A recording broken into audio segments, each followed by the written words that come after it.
When you meet people in Berlin, I was like, okay, there are only people taking drugs or going away in 3 months, people coming and going, realizing you had friendship that were not as, the quality was not as important. Was there a moment where you felt lonely in Berlin?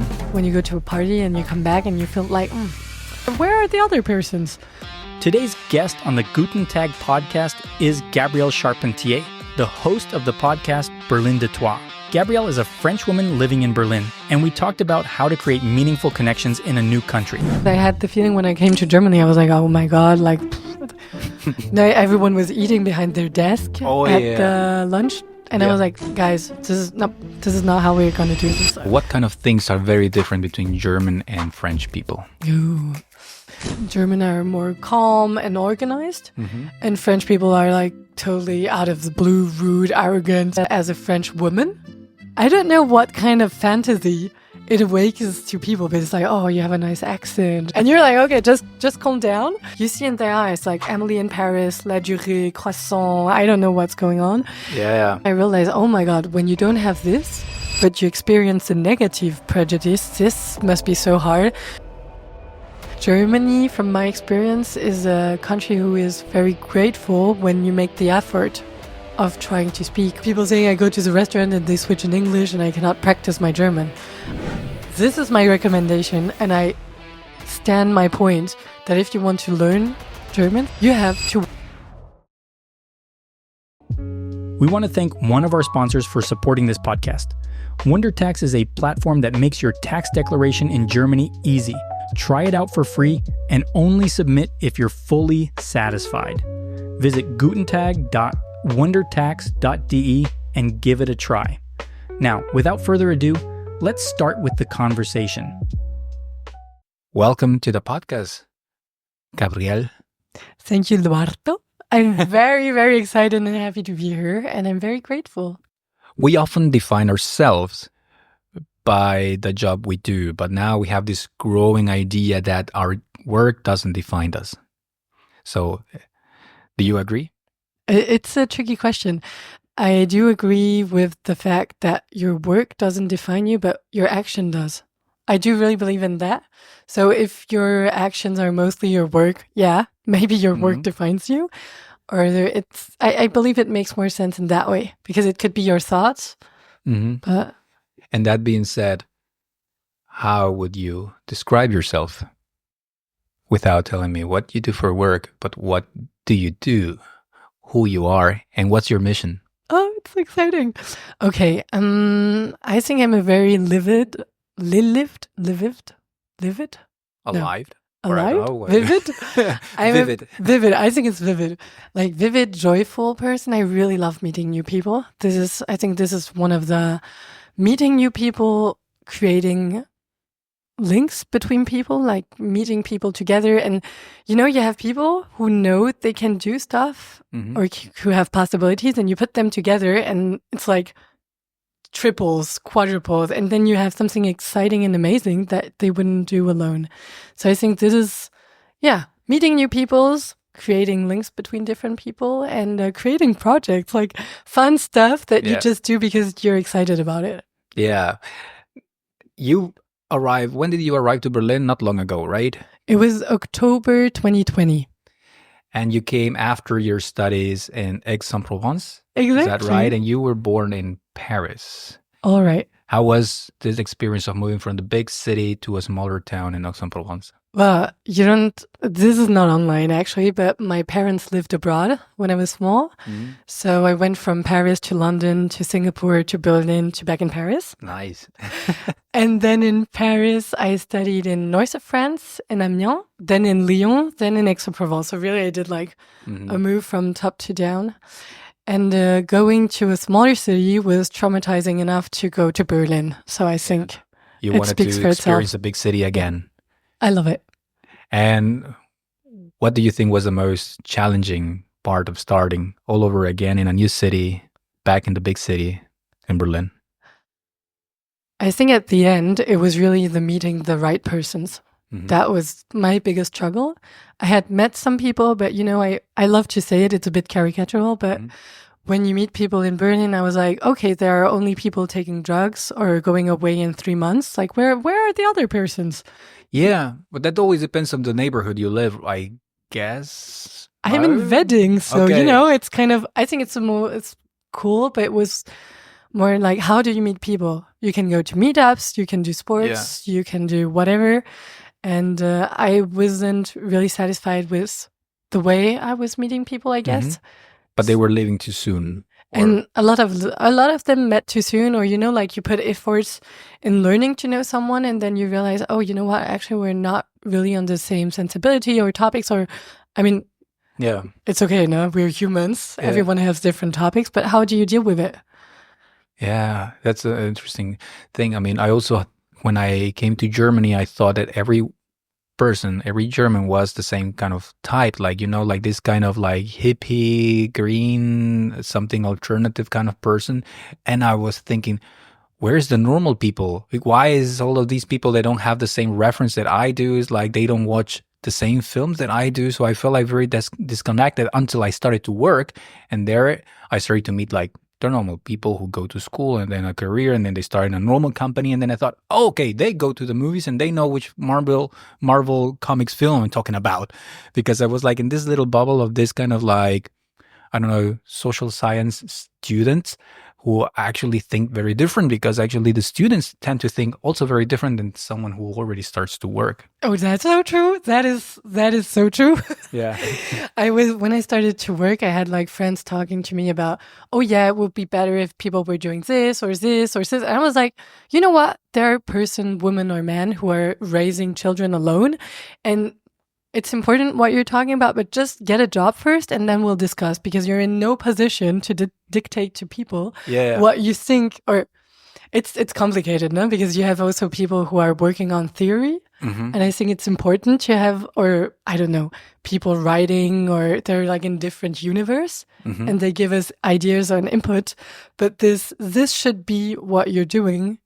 Yeah. It's kind of hard to deal with when you have someone studying or not having the same life as you have. Yeah, or also, for example, when there is someone who study something in social science. So sometimes they say, I think I want to work in an organization helping NGOs, and then they come like with this very specific idea of what they want to do, and there's like, dude, you're studying social sciences and something like social work. It's very unlikely that you manage to pick what you want to do. You will have to take a job that comes, and then you will get used to it.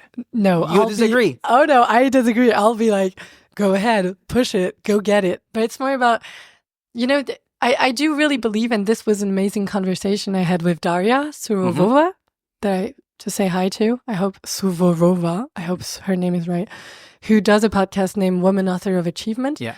And talking with her, it was a lot about what I took from our conversation was also a lot about manifesting or having a visualization. So I'm not talking about like, ooh, universe, give me no, like not at all. She said, you sit down, you take a paper, or she didn't tell it that way, but what is the vision about what you want to do, and then work towards it.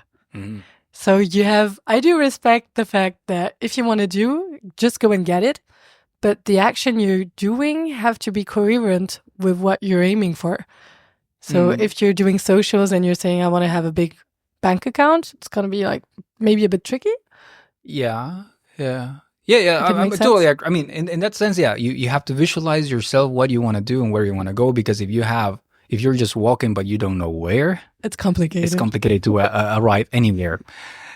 But yeah, for me it was like, because I remember those times where they were saying, yeah, I think people should pay even more taxes, and like, you're still not working. And when they will start working, the first thing will say, oh, I didn't know I had to pay so much taxes. They offer me the brutto salary, but now I see how much I have left, and I think it was not enough. And it's like, oh, now you understand taxes. And this is the kind of things that I feel like were very different. And then when I started to work, I started to meet people that were like more or less similar to me. But before that, I have really struggled to meet the right people in Berlin. Especially when you say that everyone comes here for the techno and the drugs and so on. Yeah, and I'm working full-time in real estate, so it's also a very kind of precise environment. Yeah. So I do work with a lot of German, which was what I wanted. And I also do work with a lot of person from Poland or from Israel. And it's kind of people who are second, third, fourth generation. So they do not speak English or not as good as German, for example. So I got in this very other bubble, I guess, from Berlin. And I was like, I really love them, by the way, my colleagues, if they're listening to this. But it's kind of, okay, I need something else, like something more creative, something more challenging on different universe and just work. And then the life I'm trying to get after work. And how do you start with building those connections that you wanted to find? Yeah, so this is how I came to the idea of podcast. Because at that time, I was the first person to think if someone was contacting me, like reaching out and saying, hey, can I have a coffee? I'll be like, I don't know you. I really immensely respect people who take time to meet someone on basis of a coffee. Yeah. But when you don't know someone and like you see he's a student or just started to work, I think it's challenging. So my idea, because I was listening to a lot of podcasts at the time, was like, maybe if I tell them, do you want to talk together for 2 hours about you when we do a podcast about it, it will be more easier to meet people. For sure. Otherwise feels like, I don't know, it's otherwise like dating a little bit, even though, yeah. Sorry, I got excited. Yeah. This is so true because actually we talked about this. When we do a podcast, people know why we are meeting. We're going to talk about you for 1.5 to 2 or 3 hours. And we're going to talk about this project. This is how I design my show. So people come to the podcast knowing what they're going to experience. Yeah. So it's not like, are you flirting with me? Do you want some money? Did we talk about this together? Yeah, exactly. Yeah. When you go to a coffee with someone, you don't know if is this person, do they want to go on a real date or they want something from me? They want to sell me something? Is this a pyramid system? Do you want to put me in your crypto coin community or something? It's very unclear. Yeah, I agree.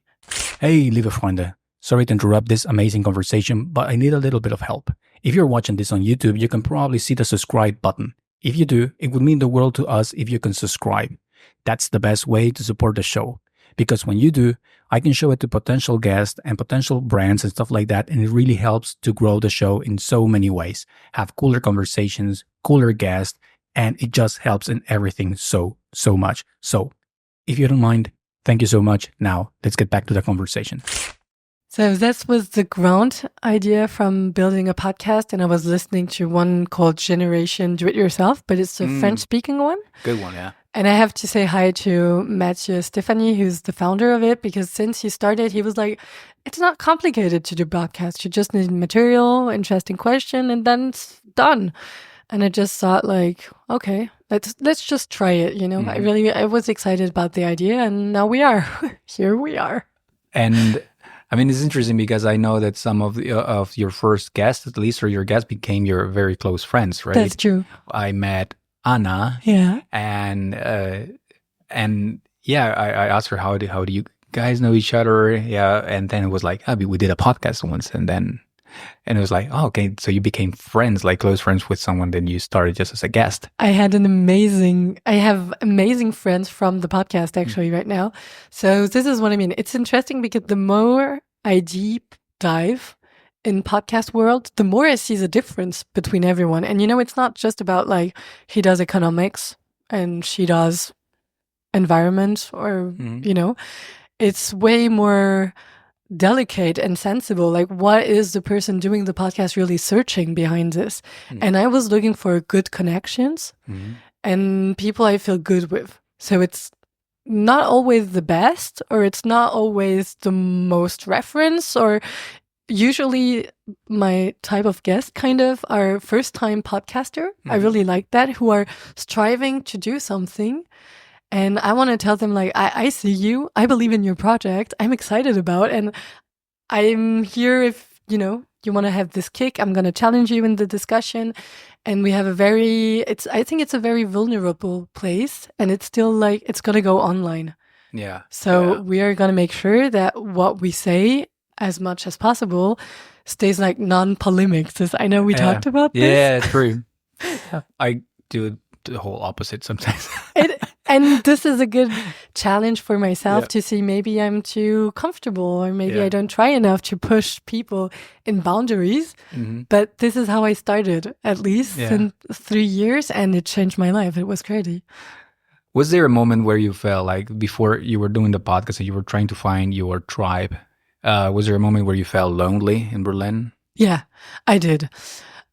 For different reasons. As said, people coming and going, realizing you had friendship that were not the quality was not as important or as deep or as good as I hoped. Yeah. And it's like when you go to a party and you come back and you feel like, So I guess it's also the kind of stuff for entrepreneurs, yeah? At some point you're like, either you change the parameters and you try different stuff. And if you're unsatisfied with everything, you kind of, you know what, I'm just going to put the parameters I'm looking for. Yeah. And I'm going to take kind of control of the situation and expect or put the best to hope it's going to come as I wish. Yeah. I believe that, not everyone who moves to a new city can start their own podcast. But, I mean, what other ways are there to create connections with people, and how you can find the right people to hang out and to create deeper connections? I do really believe that everyone finds what they are looking for. Mm-hmm. So just as an example, when I started the podcast, I had the strong belief I wanted to community meeting for people who listen to the podcast who don't want to participate or, but they can come because they see what is the feeling or what is, the atmosphere. Mm-hmm. So that was the idea. So I guess if you're looking for making meaning connection in a new city, just find what are the places where you can have the feeling you're looking for. So for example, if you're dating, you have different dating apps. Well, what do you want? Like a one night stand, or do you want a serious relationship? So you can go from Hinge, Tinder to Blind Mate, which are amazing, by the way. And, so you just find the setup matching for yourself. But at the beginning, you have to be honest. Like, what are you looking for? Be really honest with that. And then you have to try a lot of different stuff. I had amazing connection with people I met on bouldering. Okay. Mm-hmm. Like sports, climbing. And of course, everyone doesn't have to start a podcast, but I do truly believe in starting your own project. Mm-hmm. Because what makes you vibrate or resonate or makes you excited is going to make other person excited about it. And then you're going to meet people in this direction. So people doing cooking, for example, started to meet food stylist or photographer or magazines. And then you put your network. This is what I meant with choosing which acts you want to have. And then you grow a network on basis of something. It's easier than I'm looking for a nice person. Because, I remember that when I arrived in Berlin and then trying to find like-minded people, I started to go also to meetups, to startup meetups. And I mean, it is very hard when you're there. There's a lot of people. Some of them already know each other and they're like in little groups, and you stand there with your beer or something. I mean, you want to hold something because otherwise it's just like, what do you do with your hands, right? That's the worst thing. Where do you put your hands? So at least you need to have a beer.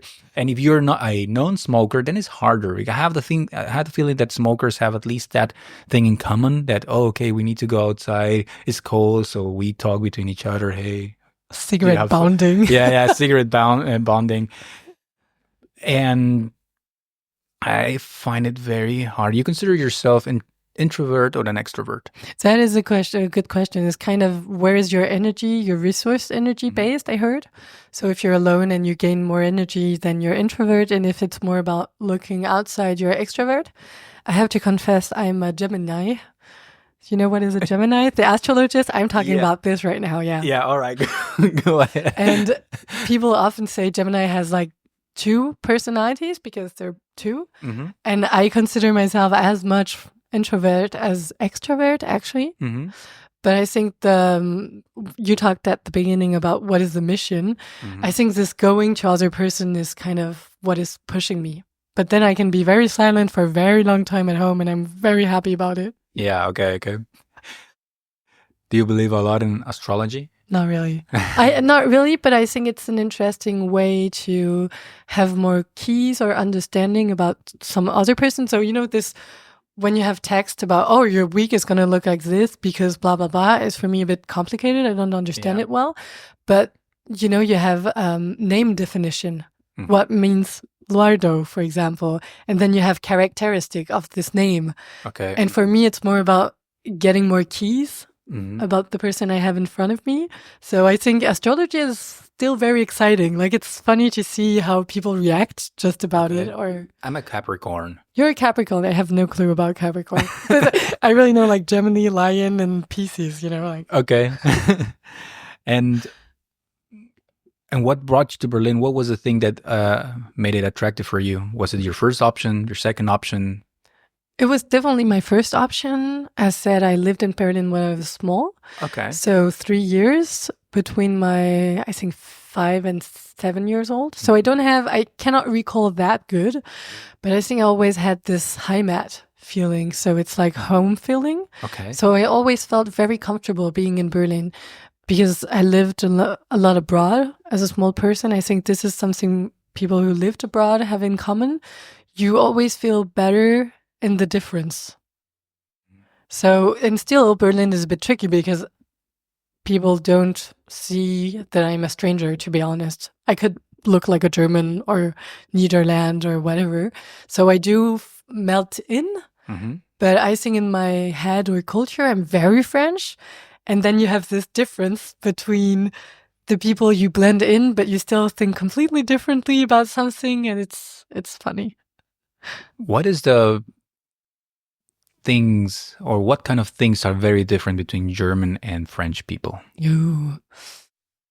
I think we match very good on a lot of different stuff because we're so different. So the most basic is like German are more calm and organized, and French people are like totally out of the blue, rude, arrogant, you name it. Yeah. And there's a good mix. I seen it a lot as a French woman, because I heard that French men are not very well seen because very arrogant about or sure of themselves or so. But French is like, I don't know what kind of fantasy it awakens to people, but it's like, oh, you have a nice accent, and then and you're like, okay, just calm down. So I think I had more about the nice prejudice about being an expat, or a stranger in the country, and because I experienced the amazing part of it, like, oh, you're French, like you see in their eyes, like Emily in Paris, La Durée, Croissant, I don't know what's going on. Yeah. And at the same time, I realized, oh my God, when you don't have this, but you experience a negative prejudice, this must be so hard. And I felt really like... I have a French friend, and he always complains that, Germans always like to make fun of French just because I'm French. You see, I don't experience that. Yeah.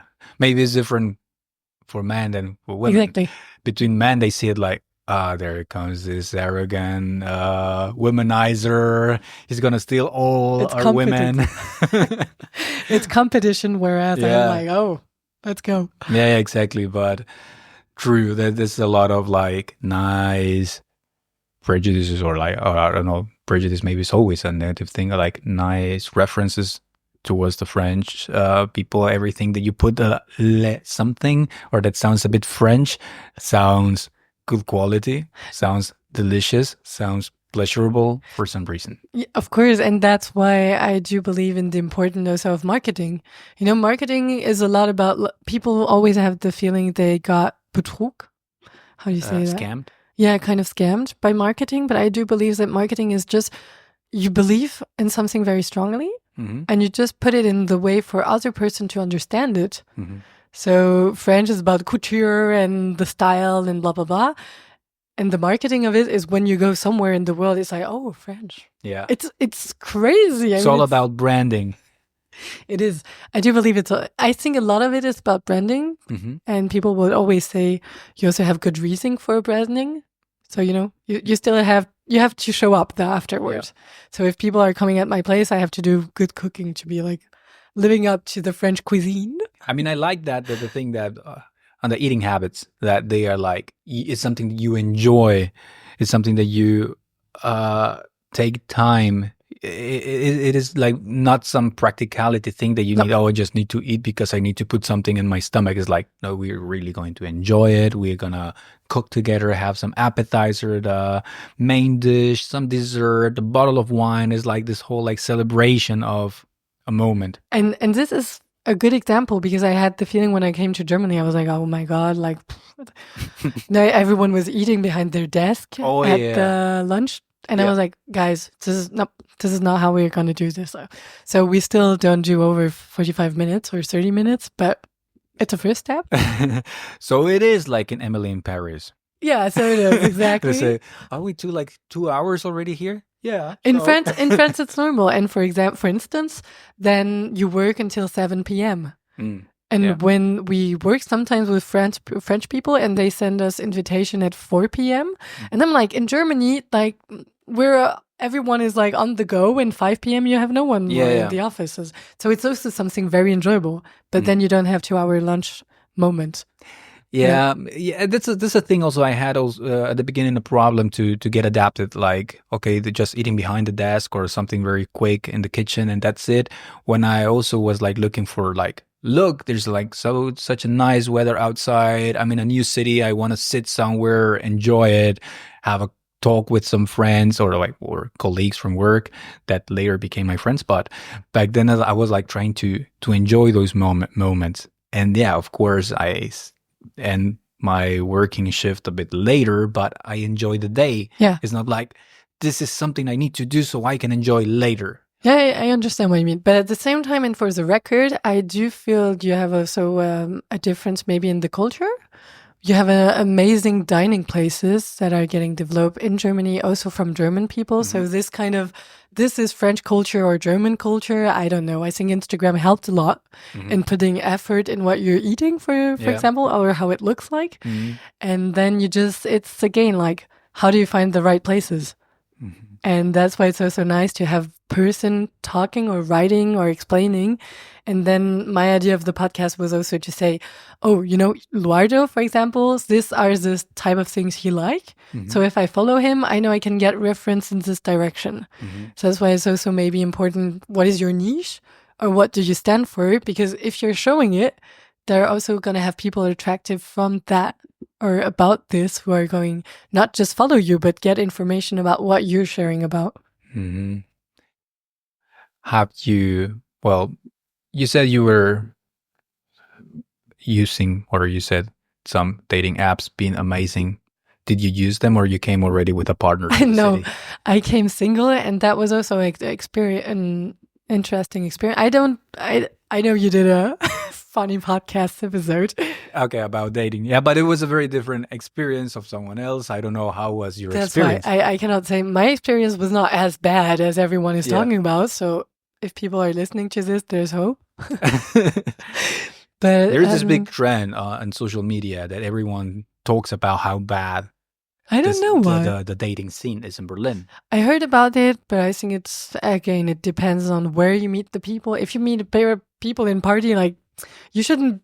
What are you expecting? Like, kind of, I don't know. Yeah, it's maybe not the right place, or be honest with what you're looking for.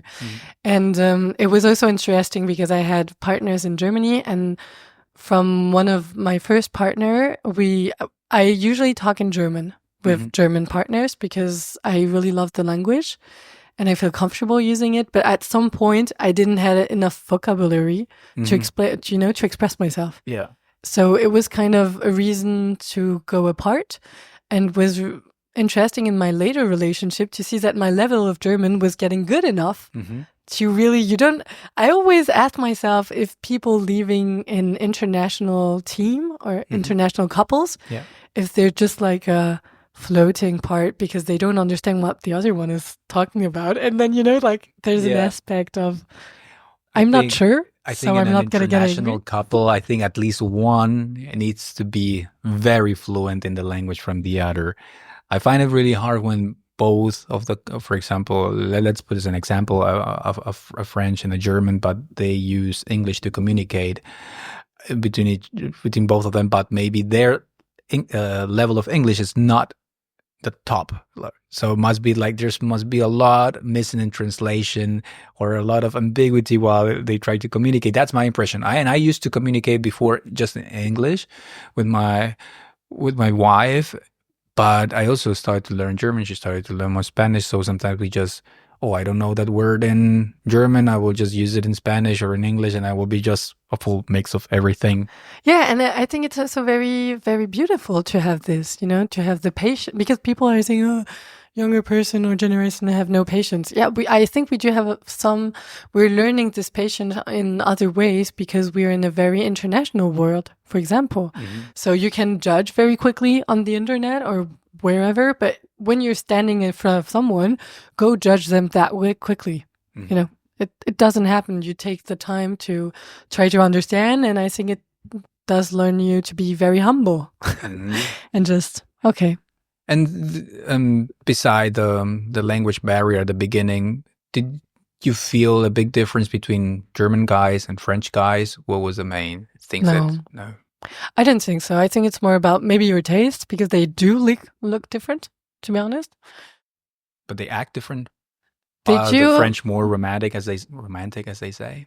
That is a good question. I do think the German are very calm. That is true mm-hmm. from my experience too. And this more mature kind of, oh my God, my French friends are not going to be happy for me saying this. But good, they're friends. I didn't went in a relationship with them, but I still have this very German calmness. Mm-hmm. And one thing that is very funny about German guys, in my experience, is, as said, it's also often people who are not that international, and they're happy being in an international relationship. So they have also maybe more attention or have a different way to go in it, or more patience, or ready to experience something different. Mm-hmm. So maybe more openness too. Okay. You say, oh, well, I'm going to put some pepper in my food. Oh, I'm going so wild today. We had huge discussion about what amount of salt, what do you eat or not eat, mm-hmm. what do you eat in the evening. So yeah, it's topics. But it's interesting because it also helps yourself to say what is important for me. Mm-hmm. What are the culture or the habits I want to hold mm-hmm. and I want to keep, and what are the one that I want to change. Like, it just questions a lot of things. And when you started to like the language, it was something that you like because you lived here 2 years while you were a kid, or where does that interest in the language where does it come from? It's possible there is some reminiscence from when I was small, mm-hmm. but the French language is very complicated. Like, you have a lot of, how do you say it, like exceptions. Mm-hmm. And I think it's a very difficult language to learn. And the German is very structured. Okay. And there is a lot of, it's mm-hmm. funny because I studied political sciences, so mm-hmm. not social, more economics. But in my studies before, like as a child, I did some mathematics, mm-hmm. and I really love mathematics. It's something it's just funny to do politics afterwards, but this kind of logic and this, I understand the beautiness from mathematics. I don't mean I understand it, but I see where it is, and I understand that people say it's beautiful. And I have the feeling that the German language is as tight and precise and very well sculpted. Mm-hmm. So it's one part that I think is very beautiful in that sense. And how you build worlds. That's why I say words. How you build words. Words. How you build words. And also something about how precise it is. So I really enjoy working in German and not in English, because it's a very precise language. And I do real estate with a lot of legal finances. I can tell you one word is not a different one. Mm. Whereas in French, it's more like flirty. We don't know what we're talking about, kind of, Yeah. So, same thing in Spanish. Yeah, it's right? like very ambiguous, like, oh, how do you know this is this and not that? It's like, oh, because of the context. Context, yeah, exactly. That's why. So, or you don't call things by the name, you just use some vague stuff like, yeah, the stuff that does that. Yeah, exactly. And it's like, but that has a name. Yeah, but nobody uses that name. It's true. Yeah. And that's why I think therefore the German language is very beautiful. And if we talk about the speaking or hearing, yeah, I understand it's a bit like, but you have different accents. And I realized the better you get in the language, the more you hear the subtle differences between the different accents. And you have German accent that are more nicer or not. I can explain you why, but I think the from Saxony, I think it's a very interesting accent. I don't know, it makes me happy. They're not gonna be happy if they listen to this. But the Germans will say it's the worst accent. It's true, but it has, in French you say a charme. Okay. Do you know that word? Yeah. Charm. Yeah. Charm. We use it a lot in French to say from someone, for example, he's not beautiful, but he has something. Okay. Il a du charme. Okay. And I think Saxony, they have charm. Okay. So it's like, you cannot explain it, but I think it's well, or maybe it's the surprise part. It's always like, huh? Or surprising. And for me, my favorite, I think, is the Bavarian accent. It sounds like very, I don't know, like very traditional for some reason, and a little bit poshy sometimes. How they pronounce the A was like Guten Tag. It sounds like if they were like the I don't know, like more, somehow more poshy. I don't know. And the one from Swabia sounds very, I don't know, very rural. And also I find it very funny because you will hear someone, for example, you will hear the voice of a woman and you're hearing her talking in Swabian, and then you think, okay, there's an old lady talking behind me. Then you turn around and she's like 20, and it's like, why this 20-year-old woman talks like a 50-year-old? It's I don't know. That's something I find very curious about the different accents. But that's why it's so nice to learn the language. When people say when you learn a language, you also discover the culture, right? And that is also what's behind. And about language and accent, I think Germany, from my experience, is a country who is very grateful when you make the effort of trying to speak or trying to learn. I know I hear a lot of people, of people saying I go to the restaurant and they switch in English and I cannot practice my German. This is my recommendation, and I stand my point that if you want to learn German, for example, you have to work in German. Just put yourself in a situation where you don't have the choice. And the guy at the bakery, he doesn't have the whole afternoon to just take your order in a crappy German. Sorry, like do tandems, or I do really believe in the side project or the full-time job. Do it in German. It's going to be fucking hard. The 3, 4, 5, 6 months, the first one are going to be hardcore, but afterwards you're going to step up.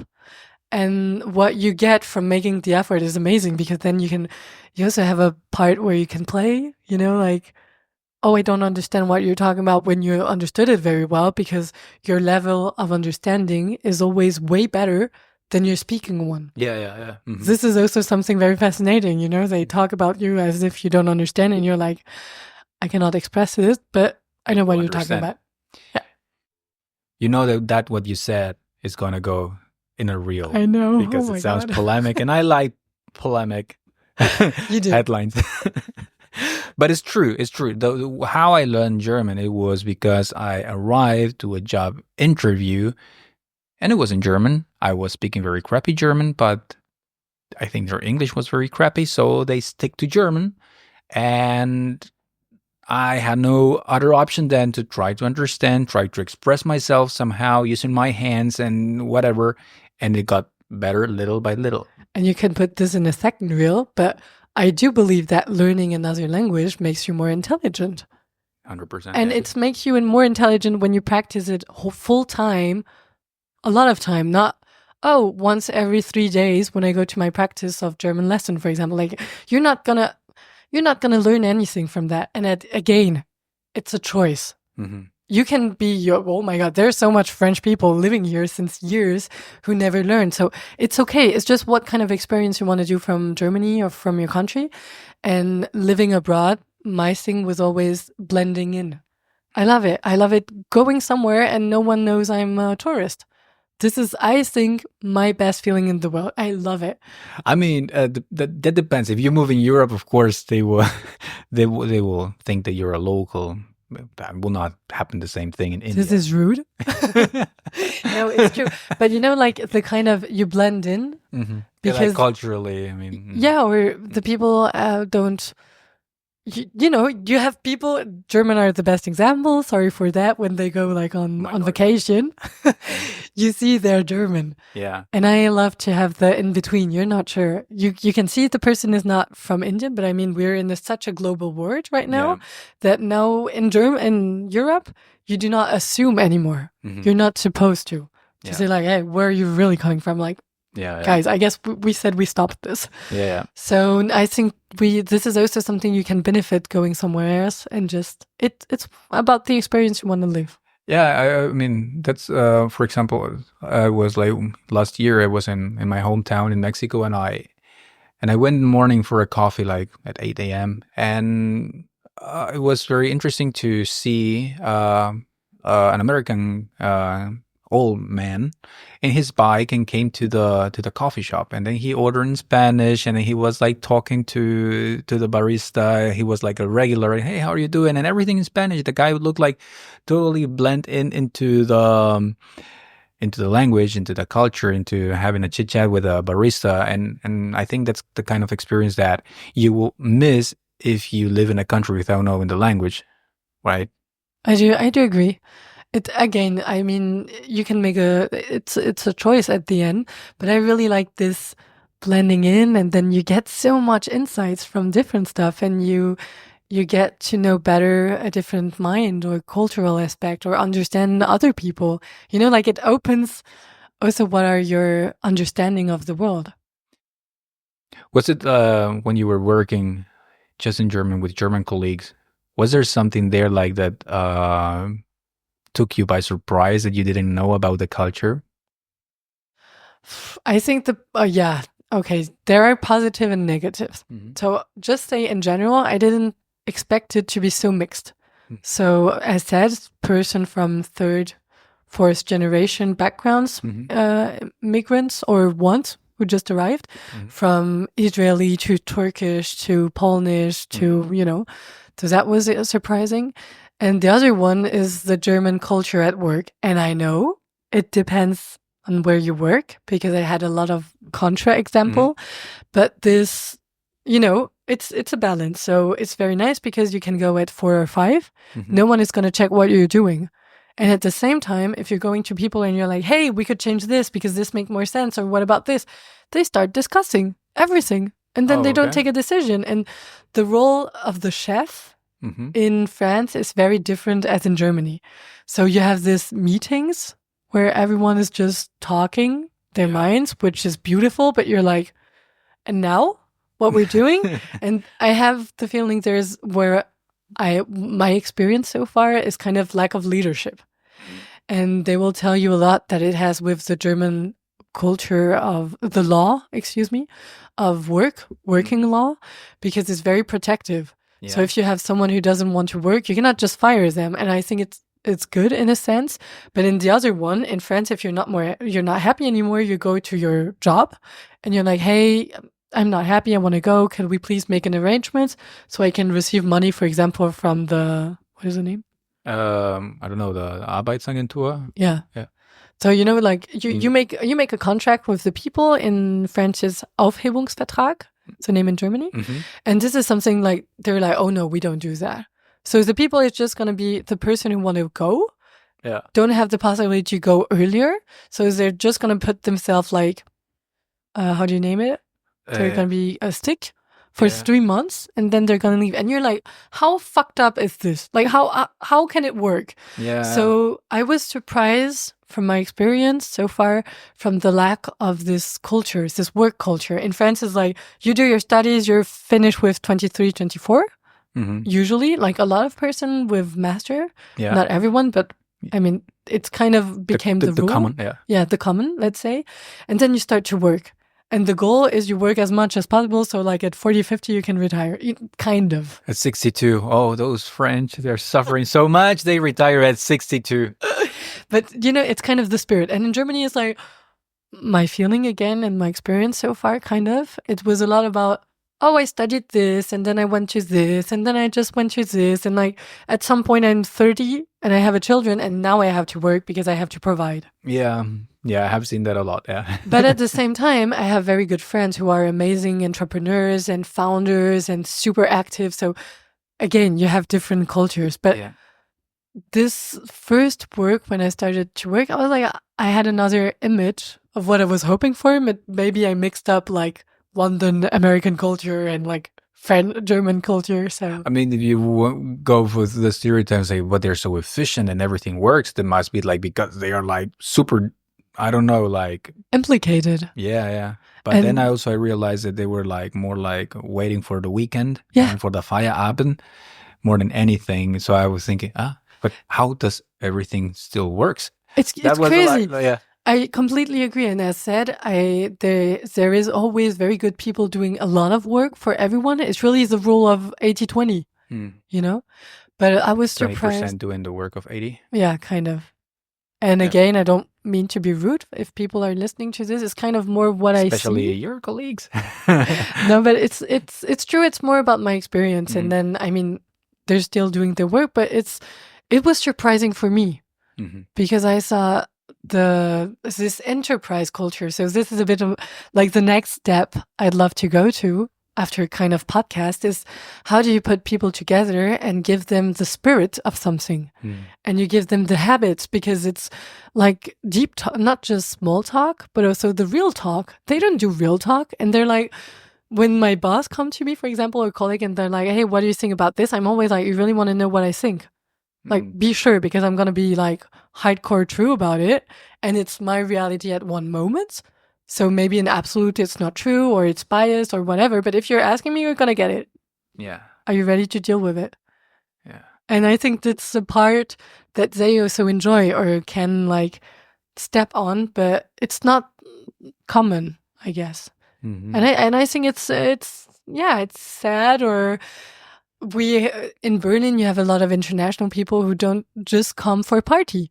And I think the more we're growing up, the more we experience also that the capital is getting not only gentrified, but it's going to be the European capital that it has always been, like the other, but it has a bit of, you know, how do you say, was a bit like later or a bit of retard. Postpone. Yeah, it got postponed maybe because of history or whatever. And now it's getting to the standards of European capitals.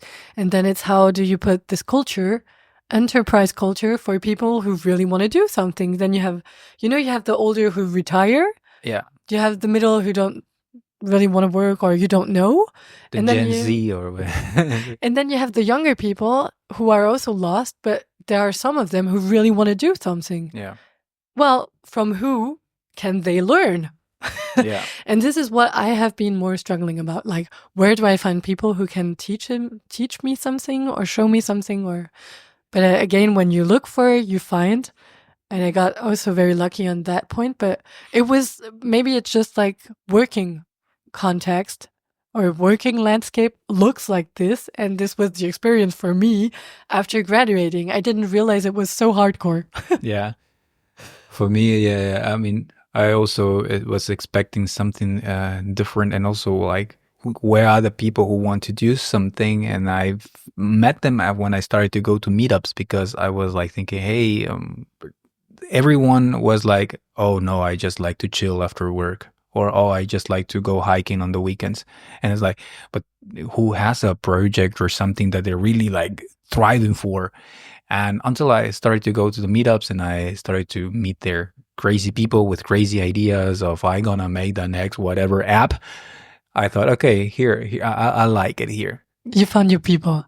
Yeah, some sort of. I met one person who only that later became my friend, and we're still friends up to now. But it is a filtering process, like, right? You try to meet the right person, there's not a match until it's hard.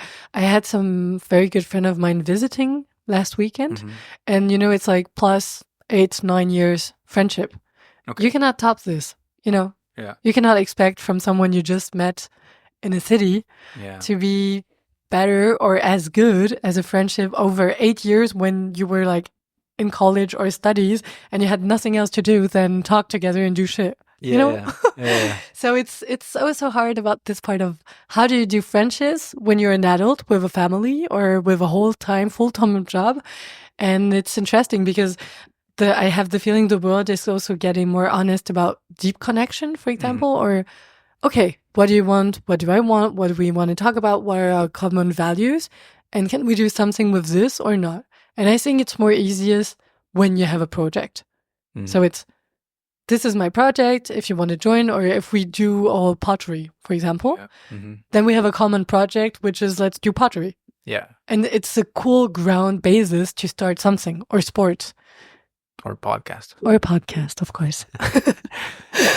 Yeah, also, I mean, one of the things that I've also found interesting, but I don't know if this is true, but a friend told me that he's from Paris and that here you go out a lot. And since Paris is very expensive, you tend to meet more at home. So you're going to cook together or have drinks together. And also I think that when you open your house or someone opens their house to other people, that creates some sort of, I don't know, a deeper connection because you're showing me this is where I live.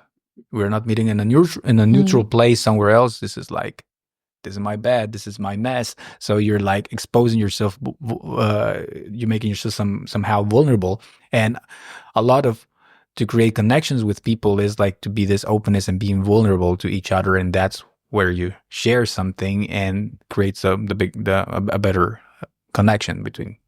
I agree, but I think one of the difficulties from Berlin or characteristic is how big it is. You know, because you have to do 1 hour transport to see your friend. Yeah, that would be. Then you come back.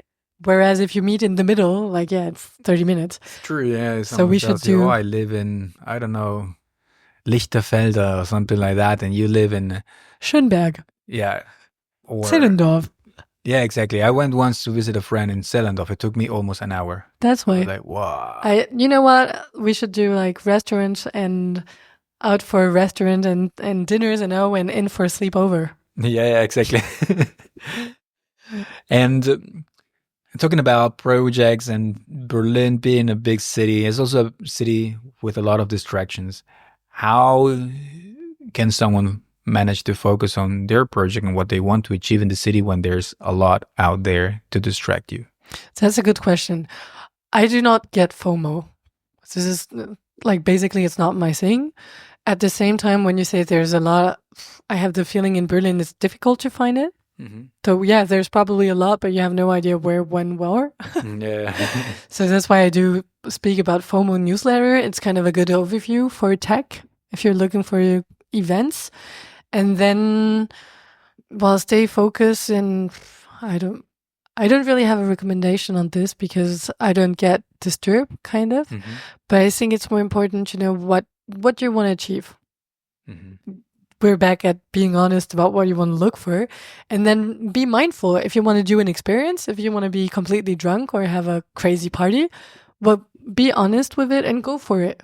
The idea is not that you wake up in 5 years and you're like, what the fuck have I done the whole time?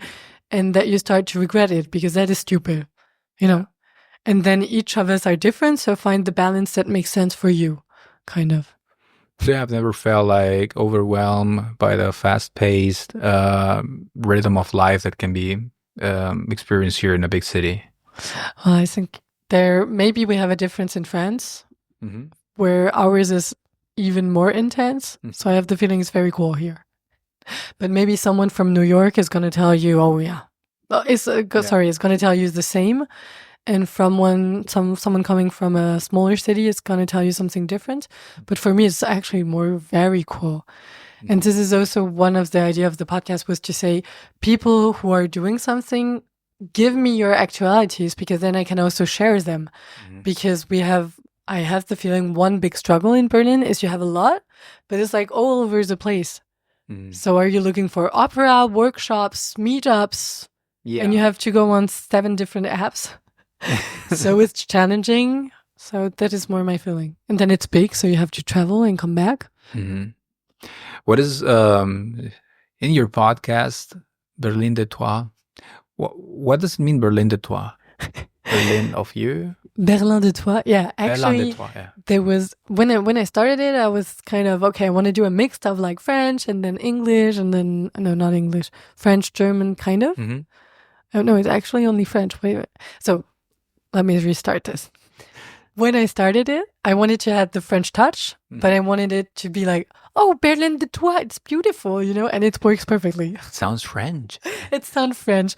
And you had a French singer, an older, well, my parents' generation, let's say, who was named Renaud, whose name actually is still alive, I guess. And he made a song named Morgane de toi.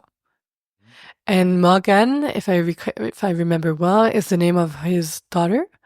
And he said, I'm so in love with you that your name become love. So instead of saying I'm in love of you, I say I'm Morgane from you. And the idea was to say Berlin, people who come to Berlin and stay in Berlin, they love something in Berlin that they do not find somewhere else. So Berlin from you, because you're the one coming on my show and we're talking about you, but you're very deeply connected to Berlin. That was hard. Why Guten Tag, Alemania? Yeah. Well, that's easier. Good day, the country. Good day in Germany. Guten Tag podcast. I wish I would have thought something else for the podcast, but I was like, which name? So I don't know. Guten Tag. It's good. Yeah. The one that comes easily feel more true, I guess. So Berlin de toi came super quickly, actually. Yeah. This sounds really good. Sounds really good. How many episodes you have to now? I think in total there are 73 that are aired. Wow, okay. And you have a mix of kind of 60-ish interviews. Then I made some bilan, Zusammenfassung. Okay, Kind of sum up of the year. I always do that. I love it. It's kind of a moment where I can just sit and like, what have we done this year? Oh my God. And then you just take a moment to recall everything you went through and talk about it. And then you have like kind of solo episode because I was curious to discover this format. And do you like it? I'm really, as you can see in the subject or topic I talk about, I really am exploring. But it's interesting because, you know, when you do an interview, you do talk about yourself or speak your ideas up or so, but you're still focused on someone else. And this is also the experience and the format, and it's important, I guess. But then doing something more solo allows you to have more freedom to explore different things. And what is the conversation that impacted you the most? You said no the most? Do you remember one of the conversations? Because, okay, for context, we were checking a book about doing interviews, and this is one of the red flags of not asking questions, because if I say the most, then you will say, oh, I don't know which one is the most. Do you remember one? So I'm rephrasing that question. Is there a conversation in your podcast that you remember that was impactful? Well, I'm going to still give the typical answer from everyone was impactful in their way. Because whether we still have contact or no more contact or different sensibility or so, I do feel very shaken and very changed by what people told me about. And you have a lot of different who are excited. But I have to say that one of the last one, I'm going to speak about her again, is Daria, because she's doing podcast. And I think we also have this, like when we'll do our recording, we have this different connection because we are on a very similar project, even though it's very different. Yeah. But we do speak the same language, kind of. And because the age or, you know, it was very mirroring. So it's a kind of crazy experience to make. So I would say that one was very impactful. And all in general, I do it in French, German, or English. So I really adapt to the language of the people who are speaking in front of me. And the one I'm always amazed about everyone, but I have to say about the German speaking podcast, because the guests, participants, are often have big stuff, big projects, and they're not very visible in Germany, wanted or not. And they accept to come on my show where I have like my tiny audience and my tiny thing, you know. And I think it's very interesting for me. It's kind of the entrepreneurial spirit. They're like, yeah, but you're going to ask different questions than even the other ones because you're French or you have a different background. So I agreed to come here, and their time is really worse also in sense because they have this high intensity project or big scales.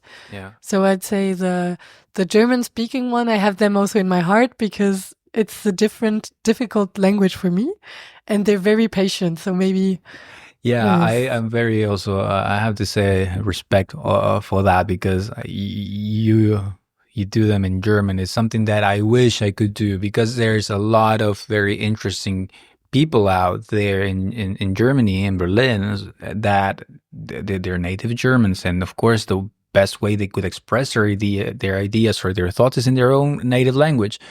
And I'm thinking, maybe one day I will arrive to that level of German where I can do it because it sounds very natural for you, like how you do it in German. And of course, it has a French accent, but French accent always sounds more, I don't know.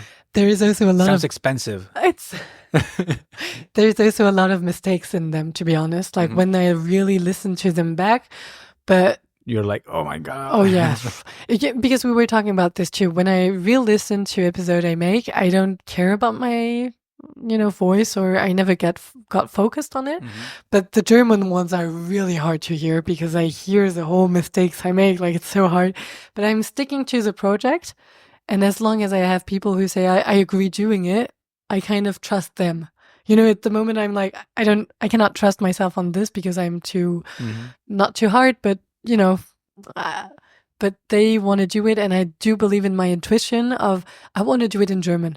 I love how, as you said, it gives them more room or more comfort to express what they want to say, and I have a good understanding enough to know what I want to ask.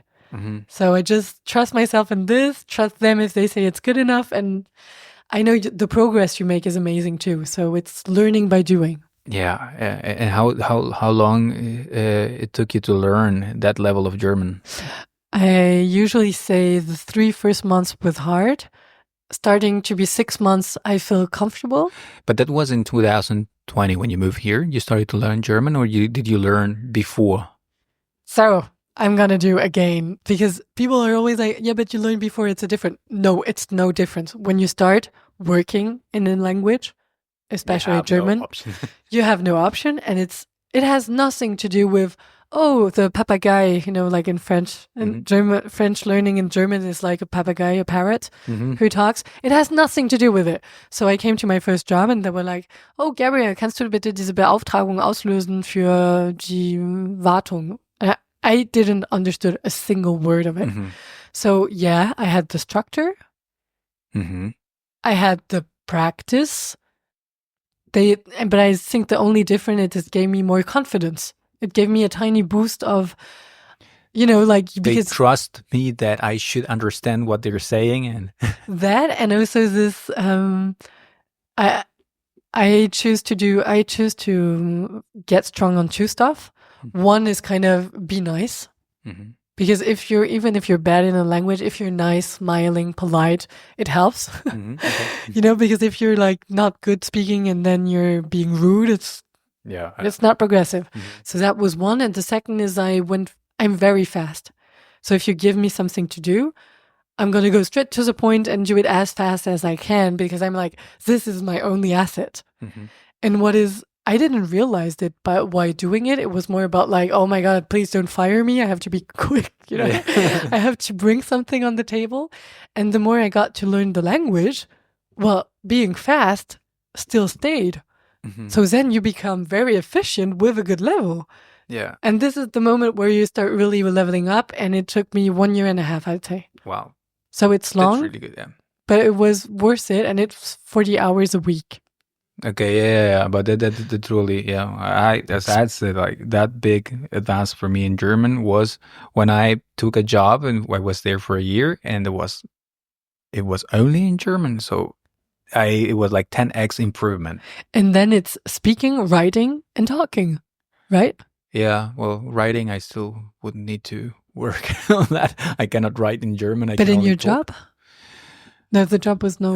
No, I work in international team just with others. Okay. I speak, and now AI just made us all lazy because now, I have the option. I was just going to write it. ChatGPT, I'm going to tell you something in English. You give it to me in proper German. So that's the lazy hack that is not gonna make my writing better. Yeah, but I listen also to a lot of person who went international at some point in their career, and they were like, by learning the language, I made lists that I learned in bed night to make sure I could master them on the next day, and I'm not that far. So this is what I'm working on. It's the der, die, das, the and, dich, dir, blah, blah, blah, because I have friends telling me you want me to be brutally honest? If you're not mastering this, you just look stupid. So you have a very good level, but you make these mistakes. What the fuck? So this is where I'm working on. Yeah, the same case for me. Sometimes I confuse daddy dust and blah, blah, blah, whatever. And because I didn't learn it properly, I learned it by doing, by listening. So sometimes I'm just copying phrases that I might have heard, and they tell me it sounds very good. But I don't know what I'm doing. I don't know what I'm doing, but I just happen to speak because I'm just repeating what they tell me and so on. And maybe it sounds like you said, sounds weird that maybe the pronunciation sometimes sounds correctly and everything is going good until you say the wrong article, and it's okay. Exactly. And then you're back on what kind of person you want to be. Do you want to be only Frenchy, sexy, accent, flirty, so it's okay? Or do you want to have a very good level? At some point you have to decide and then stick to it. And it's no matter what is the one or the other one, but if at the end you're like, oh my God, I'm still making a mistake on this, and you feel bad about yourself, well, it's a bit stupid. Just put the work. Get the work done. I want to jump to some flash questions. Flash questions. Okay. Yeah. Her top 3 books. Ooh. This is the first time I'm going to say this on the show, but it's one of my dazzling, amazing book I read, which is the name. Wait a second. I think it's The Beauty of Gathering, or Why Gathering Matters, or something in that sense. And it's about how you meet people and how do you organize mindful gathering for people. And it's absolutely amazing. And if we do something one day, I really want to apply this. Just don't put bunch of people in. It's a flash question. I shouldn't be talking that much now. You can do it. Yeah. Okay. So it's something I want to continue to work on. And I started it when we did the Berlink, which was French and German meetings for people. So we had 50% French speaking, 50% German. And the idea was come and work on your German with real German, also looking for French connection. And it was funny because we had a lot of French-German parts coming. Yeah. And I did the moderation half in German, half in French with translation, more or less.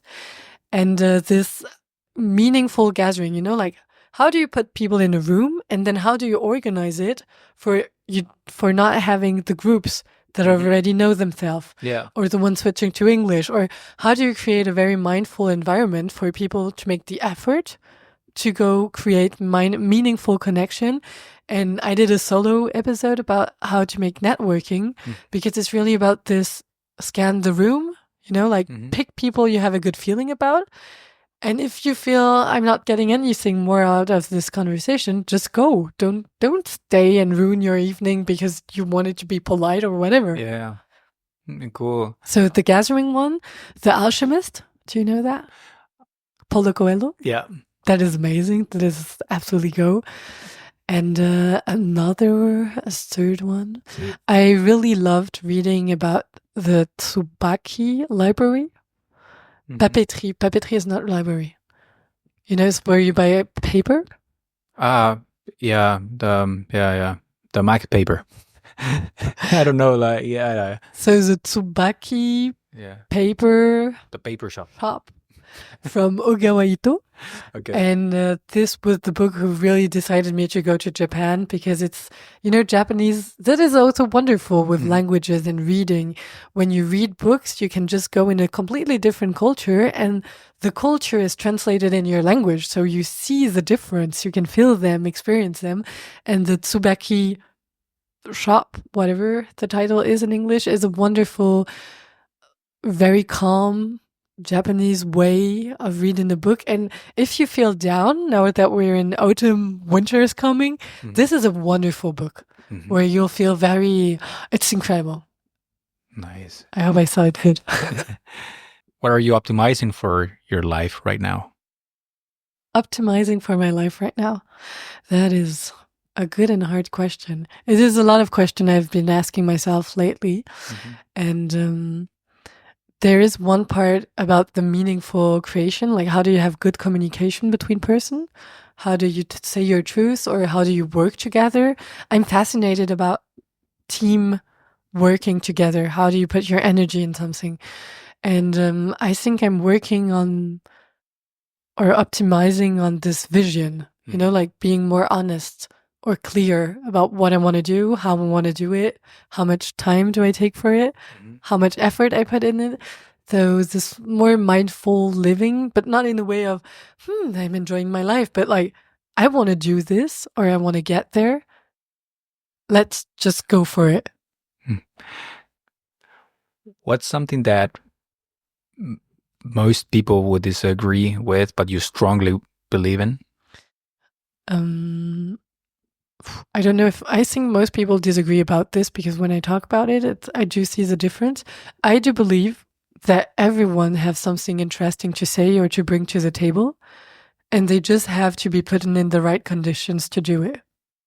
So it's my strong belief. Everyone, it's Emerson, I think it's the writer who wrote this. He's like, everyone is superior to me in a way, and from it, I can learn from everyone. And I think it's wonderful. So I do believe everyone has something to bring to the table, but you need to be in the right context to do it. And that's why, for example, for the podcast, I say, maybe I'm not the right person to have you on my show.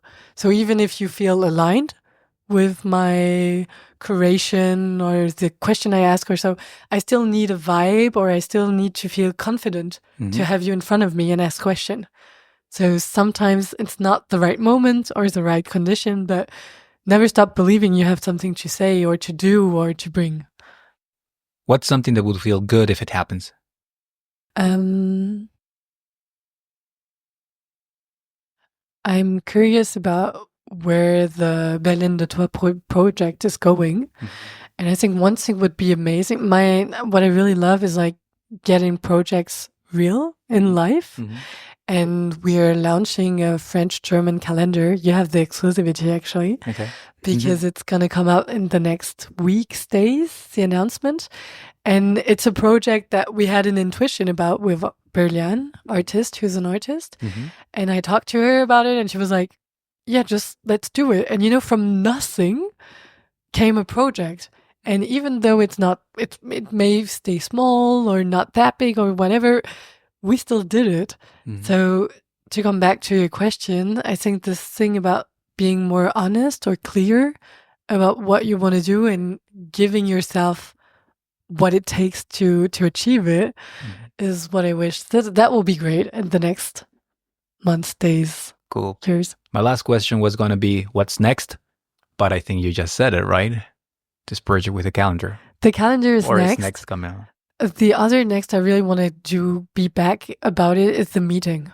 Because I went to different meetings that I found very interesting in their format. But what I have in mind, I cannot find it. I just can't find it. And we have done it before in French-German context, and people were like, really enjoyed it. It was sold out and completely booked, and people had very good feedbacks.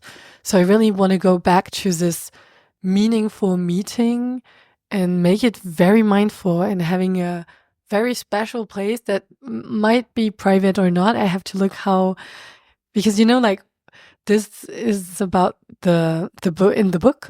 She says meaningful gathering, you have to exclude to include. Okay. So you have to choose that some people are, for example, participating or not going to participate, because you have to be very mindful about your objective. And if your objective is clear, it may be very restrictive, you know? And people are going to disagree, or, but I'm learning all about this right now, because you don't really realize that you want to, people who say I'm a people pleaser. I would have never seen myself as a people pleaser, but I realize I'm a people who do not want to deceive. And I guess it is as bad as being a people pleaser, but it's the other way around. People pleaser is kind of, you're going to be active, and then you're going to tire yourself, and trying not to make people disappoint, you make a bit less. Okay. Because you don't want to disappoint. Okay, all right. Yeah, I get it. So it's different in the balance of energy, because, you're not completely tired by everyone, but at the same time, you have the feeling you're not pushing that much. Yeah. Are you really pushing? With that, and my God, you don't have to be capitalist or whatever, but in your range of possibility, how much are you on the scale? And are you fine with how much you're pushing? Is it like, are you saying like to question yourself, am I doing enough for what I want to achieve? Yeah. Am I clear enough with what I want to achieve? And when I, and in the repercussion, the consequence about it. Yeah, okay, repercussion is am I pushing enough in this direction, or am I just saying, maybe in this life or the next one? Yeah, but in this life, what do you want to do? And you have limited time. You can die tomorrow or right now, and without being macabre, it's still, what are you being mindful with the time you have right now? Yeah, I totally get that. That's what you're saying, and it's something that I think in the last couple of years I have been more also be more conscious about. Am I doing enough for what I have set my mind to do? Because I have done it in the past, that I set something in my mind that I want to achieve, but I don't do enough. They're part that it's too scary. Yeah. Can I challenge you? Challenge me? Yeah. Because you said in your mind, and I have the feeling, without being esoteric, spiritual, blah, blah, blah, like, I do see the difference between your mind and then something else. Because for me, your mind is, you control it. So you put it in a box in your mind. Yeah. But then you're limited by your own belief. Whereas if you're like more expanding on, I want to do this, whereas it's meeting people or making good or pick it, like getting more money, then you're expanding on a different level, as if you're putting an objective with your own belief. Does it make sense? I don't know.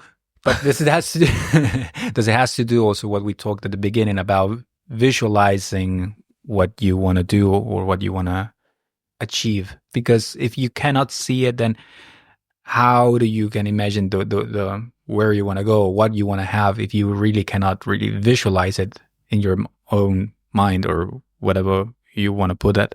But that is a good point, because you have the visualization, but once you're so far, are you still able to be open to the stuff you haven't been prepared for? Or you haven't seen in your visualization that it's going to bring you a lot? Like, for example, I didn't plan this year to do a podcast with you. And as you see, my first reaction was like, oh my God, this is too much.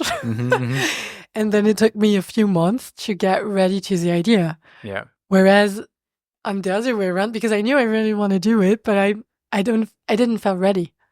So this is what But that pushed me, because I wanted to do one of the first episodes with you, because we already met. So I felt like, okay, I'm going to do the first episodes in English. I don't have yet the network. It was your comfort zone. I felt it's going to be better if I do it with someone I already know. And then that pushed me that, okay, so my next guest that already accepted is someone I don't know, and we're going to jump in a completely difficult topic, which is the episode first with Lucas Febraro, Brazilian activist. Was a very strong conversation, strong topics, and it pushed me to do it. And okay, we're going to start with someone I just met the first time, and I'm going to publish this, and it was like out of the comfort zone completely. You know what? It makes me feel very good about the fact I had to decline. So I'm happy it pushed you. But it's funny because when you look it back, was it a good experience? Yeah, for sure. Yeah, it was. Because it made me feel okay. Now I'm doing it serious. Because if I do it with someone I know, it feels, like, okay, I'm having a conversation with someone I already know. Feel more casual. I feel more comfortable. But if it's not the case, it's like, okay, now I need to prepare my questions, and I don't know. It changed the mindset. Okay, now this is going to become serious. I love it. And this is something I got very strongly intuition and thoughts about it. And the more it goes, more time flies, the more strong I have this feeling is that the encounter in your life happened at the right moment. So if we're meeting now and not 6 months ago, no matter why, now it's a good moment. And I see it, I don't know what is for you with your guests or participants, that when I have 3 kind of participant, the one, it's super fluid. Like we talk, we make a meeting, we record, done. Mm-hmm. And then you have the one where we talk and it's complicated. Okay. It's everything is complicated, and for a reason or not, it don't really happen. Mm-hmm. And then you have the one you talk once and maybe it didn't happen.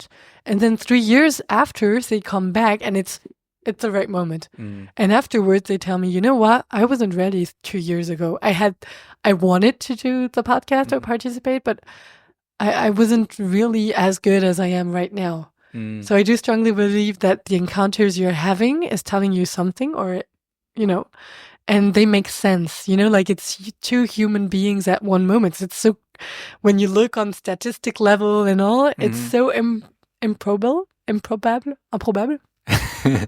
was French translated. It's so unique. Mm-hmm. And incredible that 2 people meet in the whole world in the statistic, that I do strongly believe that you have a good reason for it.